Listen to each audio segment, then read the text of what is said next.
Hello friends, कल का analysis कैसे लगा? जहां पे एक तो है कि ऊपर के लेवल्स इतने ज़्यादा नहीं चले क्योंकि गैप अप ही हो गया, तो लेवल्स कहां से चलेंगे। बट जो एक बहुत बेहतरीन पॉइंट था जो ऊपर के लेवल पे डिस्कस किया था, और आप चाहिए तो कल का वीडियो वापस प्ले करके देखना कि 22,100 एक ऐसा पॉइंट है जहां पे मैं शॉर्ट करना मार्केट को पसंद करूंगा।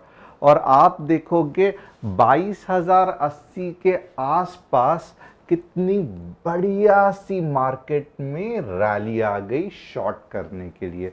अब एक तो है कि ये एक ही स्ट्रोक में या एक सिंगल मूव में पूरी की पूरी नीचे क्यों नहीं चली गई, क्योंकि मैं तो एक्सपेक्ट कर रहा था कि ये लगभग लगभग मुझे आराम से 21,865 यानी कि 21,856 के आसपास लेके जा सकती थी। बट नेवरदलेस आपने देखा रहेगा कि कुछ स्पेसिफिक पॉइंट्स है, अगर वहां पे आप मार्केट में एंट्री करोगे तो आपको दिन का सबसे बढ़िया ट्रेड ये लेवल पे मिल जाएगा। यानी कि जहां पे आपको सोचने की ज्यादा जरूरत नहीं है। और आप देखोगे तो ऐसे क्वालिटी ऑफ ट्रेड्स आप खुद चेक कर सकते हो, ये 15 मिनट का चार्ट्स है। ऐसे जो क्वालिटी वाले ट्रेड्स है ना, ये दिन में एक या दो ही मिलते हैं। यहां पे अगर आप ट्रेड करने जाते थे, भले आज एक्सपायरी थी, बट आपको मजा नहीं आता था। तो कल का जो एनालिसिस था उसका मेन पॉइंट मैंने बता दिया। अब आपको ये भी बताना है कि हमने कैसे मार्केट का एनालिसिस किया। तो आप थोड़ा सा ये डिस्क्लेमर देख लो, यहाँ पे आप रुक के चाहिए तो इसका स्क्रीनशॉट लेके देख सकते हो, क्योंकि सेबी रजिस्टर्ड होने के कारण ये सब डिस्क्लेमर दिखाना ज़रूरी है।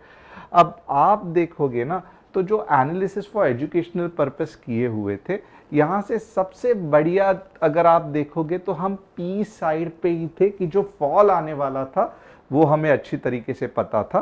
तो आप देखोगे बैंक निफ्टी में बेहतरीन एनालिसिस, और निफ्टी में भी आप देखोगे तो यस, हमको ये जो हीरो जीरो का ट्रेड है ये अच्छे तरीके से कैप्चर कर सके। एक जो हीरो जीरो का ट्रेड है वो अच्छे तरीके से नहीं कैप्चर कर सके।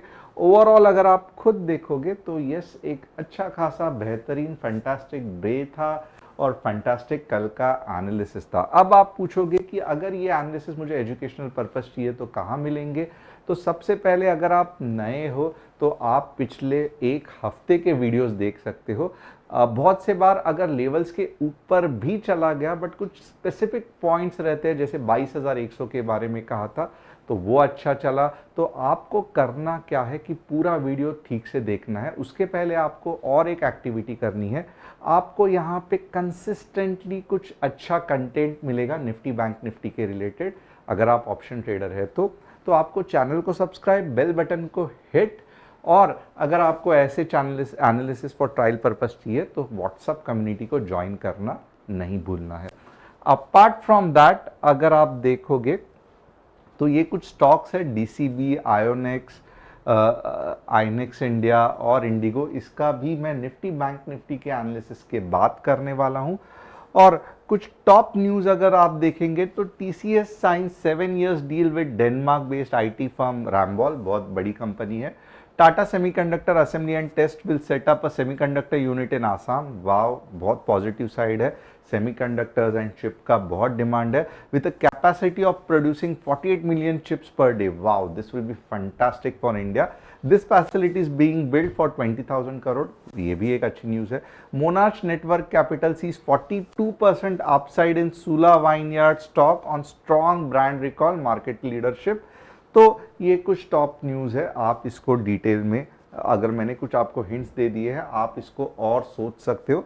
ये हमने नहीं जनरेट किया है, ये बहुत सारे मनी कंट्रोलमेंट और ये सब जो स्टॉक अच्छे खासे वेबसाइट्स है। अगले बार से मैं यहाँ पे सोर्स भी लिख दूंगा, आप वहाँ से वेरीफाई कर सकते हो। अब जाके इंपॉर्टेंट सेशन आता है कि कल फ्राइडे है, कल मार्केट कैसे रिएक्ट करने वाला है, और यही चीज सुनने के लिए आप बहुत उत्सुक रहते हैं। तो यहाँ पे अगर देखोगे ना, टू बी रियली हॉनेस्ट, ये जो फिलहाल लिख रहा है ये लिटरली मेरे लिए भी कुछ नहीं है। ये पहाड़ और झाड़ ऐसे ही दिख रहे हैं, मुझे कुछ भी समझ में नहीं आ रहा है। तो अगर आपके दिमाग में भी ऐसी दुविधा हो ना, तो सबसे पहले आपको क्या करना है, आपको हायर टाइम फ्रेम में जाना है। तो थोड़ा सा मैं क्या करूंगा, आज मैंने बिल्कुल भी यानी कि 1 सेकेंड भी मार्केट ख़त्म होने के बाद एनालाइज नहीं किया है। तो इसके लिए है क्या, तो मैं जस्ट अभी आपके साथ ही देख लेता हूँ। अब आप यहाँ पे देखोगे तो एक चीज़ तो ये है कि गए हफ्ता बहुत बढ़िया सी सेलिंग हुई थी वीकली चार्ट में। अब ये हफ्ते ये जो पुल बैक हुआ है ना, ये पहले भी अगर आपने वीडियोस देखा था तो मैं आपको दावे के साथ कह सकता हूं कि मैंने कहा था कि आपको बड़े बड़े पुल बैक्स मिलेंगे, और इसका रीजन भी बताया था क्योंकि ये पूरे जोन में अगर आप देखोगे ना, तो पिछले बार में भी निफ्टी में एग्रेसिव बाइंग हुई थी। तो अगर मार्केट नीचे भी गिर रहा है तो सिंपल तरीके से नहीं गिरेगा, मार्केट पुल बैक लेके नीचे गिरेगा, पुल बैक नीचे गिरेगा। क्यों? क्योंकि ये कंसोलिडेशन यानी कि रिट्रेसमेंट जो कहते हैं ना, ये वाला फेज है एक बुलिश मार्केट का। अगर ये तेजी से कब गिरता था, अगर कुछ कोरोना जैसी न्यूज रहती थी, कुछ बेरिश मार्केट रहता था, तब आप देखोगे तो ये ट्रेड करने में आपको हर दिन मजा आता था। और ये जो पार्ट रहता था ये बहुत छोटू सा रहता था, डाउनफॉल का पार्ट बहुत सिंपल सिस्टमैटिकली रहता था। गैप डाउन होते ही मार्केट अच्छा खासा नीचे गिर रहा है, 1% जेब में ऐसे ही मिल रहा है, जिधर कोई भी पुट खरीद रहे हो डबल हो रहा है, ट्रिपल हो रहा है। ये कब होगा? ये अब भी इतने आसानी से ये मार्केट में नहीं होगा। बट जब कुछ बुरी न्यूज़ आ रही है, वॉर हो रहा है, अटैक हो रहा है, तब ये जब मार्केट आता है, तब कुछ 5-6 दिन रहते हैं वो बहुत मज़ेदार रहते हैं। तो थोड़ा सा आपको मार्केट का लॉजिक समझना पड़ेगा कि मार्केट कैसे चल रहा है। तो यहाँ पे वीकली में मैं इतना ही कह सकता हूँ कि यस, कुछ कंसोलिडेशन आया है, अभी एक फ्राइडे बाकी है। बहुत से बार ऐसा होता है कि फ्राइडे को ही पूरे महीने का जितना गैप अप हुआ है वो गैप डाउन हो जाता है, निकल जाता है। तो एक बार हमको देखना पड़ेगा कि कैसे ये कैंडल क्लोज होती है। अब ये जो कैंडल की लो है, मैं आपको बता देता हूँ। ये कैंडल की जो लो है ना, ये है लगभग 21,727। 21,727। अब थोड़ा तो ये मुझे समझ में आया कि यस, अभी तक थोड़ी ऐसे ग्रीन कैंडल हो गया है कि मार्केट अब बुलिश होगा। ये तो वीकली में इनडिसीजन है और अभी भी फ्राइडे होना बाकी है, तो कुछ भी हो सकता है। तो कल का दिन मे भी इंटरेस्टिंग हो सकता है। आइए देखते हैं डेली में कुछ हमें क्लूज मिलते हैं क्या। अब डेली में आप देखोगे ना, क्या हो गया है कि doji gap up, but gap up powerful क्यों नहीं है? देखो, एक तो हो गया कि गैप अप हो गया, विच इज गुड एक्चुअली। अगर आप देखोगे गैप अप हो गया, very good, very fantastic. But gap up होने के बाद जो एक्चुअल कैंडल की बॉडी है वो आज क्यों नहीं ऐसे बनी? तो किधर ना किधर आप देखोगे, अब ऑफकोर्स बुलिशनेस तो है, बट 100% बुलिशनेस नहीं है, 60 to 65% है। और अभी भी अगर आप देखोगे तो मार्केट बेयर्स के चंगुल से नहीं निकला है। मैं कब बोलूंगा मार्केट बेयर्स के चंगुल से निकला है? बहुत सिंपल है, जब मार्केट 22,250 के आसपास मुझे दिख रहा है, 220 के आसपास दिख रहा है, तब मैं कहूंगा कि मार्केट मेरा बेयर्स के चंगुल से छूट गया है। अब ये जो एरिया है ना, ये फिर भी मारा मारी या झगड़ा करने का एरिया है। यहाँ पे आप देखोगे तो एज सच अगर आप बोलोगे तो बुलिशनेस नहीं है। और अगर ऐसी कंडीशन आती है ना, तो आपको एक दिमाग में ध्यान देना है, आपको 70% क्रेडिट देना है जो पिछली रैली चल रही थी। इसका मतलब क्या है? अगर पिछली रैली बेरिश चल रही थी और ये कंसोलिडेट हो रहा है, कुछ पावरफुल साइंस नहीं दिख रहे हैं, तो आपको 70% समझ लेना है कि there are very very high chances कि मार्केट नीचे ही आएगा। अब ये बहुत इंपॉर्टेंट पॉइंट है, बहुत कम लोग ये जानते हैं, बट अगर इसको ठीक से यूटिलाइज करें तो एक मार्केट का डायरेक्शन पता चलता है। अगर ये पॉइंट आपको समझ गया, और मैं चाहता हूं कि आप सभी लोग कमेंट करके मुझे बताओ कि in sideways consolidation, previous rally continuation, यानी कि इंग्लिश का हिंदी में बोल देता हूं, अगर मार्केट थोड़ा सा साइडवेज में जा रहा है तो जो पिछली रैली थी उसका कंटिन्यूएशन होने के ज्यादा चांसेस है। अब इंग्लिश में आप अगर लिख सकते हो तो लिखना, in sideways market previous rallies continuation is there are high chances, और previous rallies continuation has high possibility। यानी कि अगर मार्केट साइडवेज रहेगा तो जो पिछली रैली हुई थी उसका ही कंटिन्यूएशन होना सबसे ज़्यादा पॉसिबल है। अब एक है, आगे देखेंगे, यहाँ पे भी देखोगे तो वापस कंफ्यूजन। क्यों आप देखोगे तो कल मैं 50% 60% का बात कर रहा था, क्यों मैं भी कॉन्फिडेंट नहीं था, क्योंकि मार्केट मुझे भी पता है साइडवेज है। तो ऐसे मार्केट में अननेसेसरीली अंधाधुंधी कुछ एनालिसिस करके अपने रेपुटेशन को, जबकि मैं एनालिसिस ठीक से कर ही नहीं पाऊंगा, मुझे भी मालूम है, क्योंकि ये जोन ही साइड का है, मैं भी ज़्यादा रिस्क नहीं लेना चाहता। But at the same time अब जब मैं लोअर टाइम फ्रेम पे आऊँगा ना, तो थोड़ा बहुत मैं भी रिस्क लेने की कैपेसिटी रख सकता हूँ। अब यहाँ पे आप देखोगे ना, थोड़ा सा मैं आपको धीरे धीरे बताऊंगा कि मार्केट कौन से डायरेक्शन में जाने वाला है। डाउन, बाद में ये रैली, ओके, बाद में आप देखोगे ये एक बढ़िया सा सेलिंग जोन, यहाँ पे एक रेड कैंडल। इसका मतलब क्या है कि अगर कल मार्केट 22,100 के ऊपर गैप अप हुआ और 15 मिनट्स की कैंडल कुछ ऐसी बन गई तो मेरा टारगेट रहेगा 22,200। अब यहाँ पे देखो मैं कुछ ना कुछ ढूंढ के निकाल ही लाया एट लोअर टाइम फ्रेम। मैं ज़्यादा कुछ बड़ी बड़ी बातें नहीं कर रहा हूँ या बड़े बड़े लेवल्स नहीं दे रहा हूँ, सिंपल 100 पॉइंट्स के भी लेवल, यानी कि 50 पॉइंट्स भी मिले तो क्या बुरे हैं, राइट।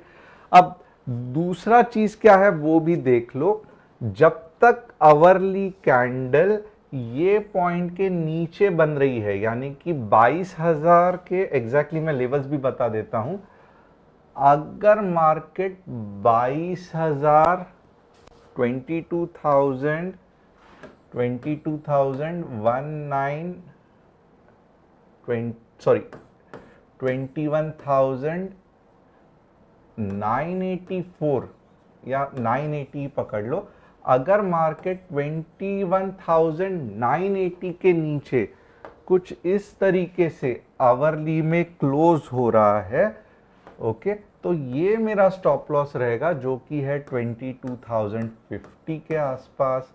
मेरा पहला टारगेट कहाँ पे रहेगा, और ये होने के चांसेस सबसे ज़्यादा है, पहला टारगेट रहेगा 21,950, 21,950, और मैं एक्सपेक्ट कर सकता हूँ कि 21,850 भी आएगा।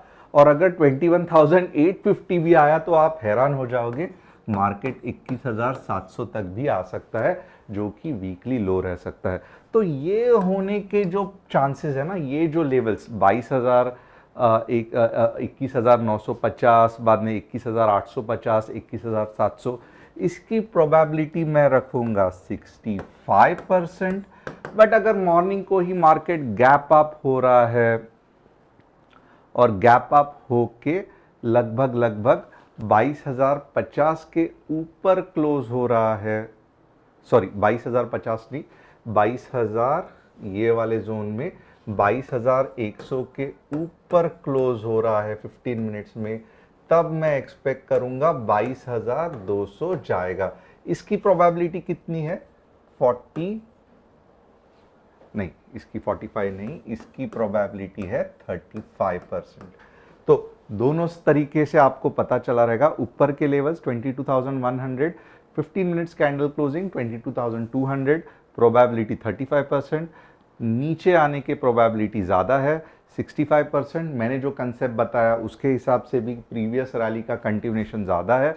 चांसेस है 21,950, 21,850 और 21,700 भी आ सकता है। ये लेवल्स ड्रॉ कर सकते हो। अब हम देखेंगे क्या हम बैंक निफ्टी पे कुछ कर सकते हैं।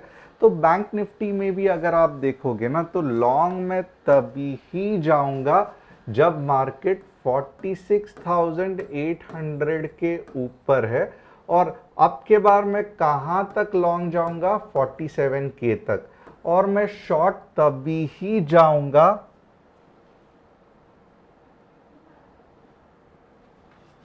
46,600 के नीचे ही शॉर्ट जाऊंगा। और मैं कहां तक शॉर्ट जाऊंगा तो मैं यहां पे 46,500 और 46,400 तक शॉर्ट जाऊंगा। आप मुझे बोलोगे इसके चांसेस ज़्यादा है, मे बी 55%, इसके चांसेस कम है 45%। तो और क्यों मैं 55 45 क्यों नहीं मैं 80 85% लिख रहा हूं, तो आपको भी मैंने रीज़न दे दिया है वीकली चार्ट देख के, और सब जो आपको एनालिसिस दिया है आप चाहिए वापस भी देख सकते हो। तो होप यहां तक आपको पसंद आया रहेगा, कल का पूरा चीज़ क्लियर हुआ रहेगा। अगर पसंद आया तो एक बार यस करके लिख देना। अब फटाफट हम स्टॉक्स का एनालिसिस करेंगे। सबसे पहले डीसीबी बैंक। तो क्या डीसीबी बैंक अप ट्रेंड में है अप ट्रेंड में, बट क्या डीसीबी बैंक में बाइंग हो सकती है? डेफिनेटली नहीं हो सकती है, क्योंकि हमें कुछ भी यहाँ पे नहीं मिला है। आगे का पैटर्न डीसीबी बैंक का कैसे हो सकता है? तो ये ट्रेंड लाइन है, तो यहाँ पे जब तक कुछ नहीं मिलता है हम यहाँ पे कुछ भी नहीं कर सकते। तो totally no for DCB bank. IndiGo, क्या मैं एंट्री कर सकता हूँ इंडिगो में? यस, इंडिगो में कुछ अच्छे साइंस दिख रहे हैं। इंडिगो का बिजनेस भी अच्छा बढ़ रहा है, फ्लाइट्स भी मंगा रहे हैं, ग्रीन कैंडल भी आ गई है। इतने बड़े मार्केट के पुल बैक से इंडिगो में ज़्यादा फर्क नहीं पड़ा है, आप कुछ भी देख सकते हो, बट इसके लेवल्स नहीं दूंगा। आपको यही कहूँगा कि इंडिगो पे ध्यान रखना बहुत अच्छा है। आयोनेक्स, क्या मैं आयोनेक्स पे एंट्री कर सकता हूँ? तो यस, आयोनिक्स भी सही है। कौन से लेवल के बाद सही है? तो मैं कहूँगा 1230 के बाद सही है। कहाँ तक जा सकता है? 1300 तक जा सकता है। क्या स्टॉप लॉस है? 1080 है। कहाँ तक आने वाले कुछ महीनों में जा सकता है? तो 1500। तो होप आपको आज का एनालिसिस पसंद आया रहेगा। Thanks a lot. चैनल को सब्सक्राइब, बेल बटन को हिट और हमारे व्हाट्सएप कम्युनिटी को ज्वाइन करना मत भूलना। कल आखिरी दिन है, वापस कुछ अच्छा करेंगे। कल बड़े फॉल की बहुत ज़्यादा चांसेस हो सकता है, क्योंकि आज मार्केट ने उस तरीके से जो पावर है वो नहीं दिखाया है। फिर भी अलर्ट रहना, बहुत मज़ा आने वाला है।